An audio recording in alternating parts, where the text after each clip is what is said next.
My ex-wife tried stealing our apartment. I exposed her in court and left her with nothing. My ex tried to steal my apartment with fake documents, thinking I was just a fool. But she clearly didn't know who she was dealing with. What happened in court turned her life upside down. Now let's take a look at how this nightmare unfolded. My name is Tom. I'm 29 years old. I recently divorced Jennifer. She's 27. And at first everything went relatively smoothly. She got the car and some money, and the apartment stayed with me, which I thought would settle everything. But a few months later, strange things started happening. I received letters from the bank asking about some changes in ownership, and friends mentioned that Jennifer had suddenly become very interested in whether I had sold the apartment. That's when I started to suspect something was off.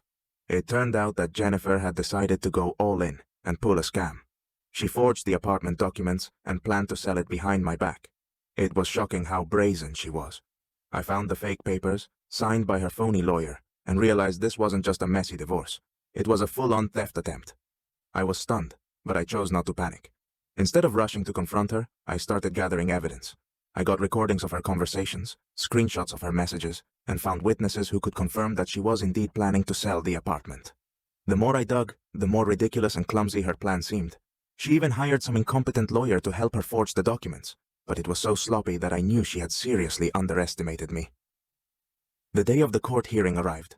Jennifer showed up acting like she had already won. She started spouting nonsense about some verbal agreement that the apartment was supposed to go to her. But as soon as I laid out all the evidence, the documents, messages, and recordings, her confidence instantly vanished. The judge reviewed everything and quickly ruled in my favor. Jennifer was found guilty of fraud. She lost the apartment, was hit with huge fines and court fees. Her life fell apart. She was left with nothing. When we walked out of the courtroom, she tried to say something to me, but I didn't even bother listening. I just turned and walked away, leaving her alone with her ruined plans and no future.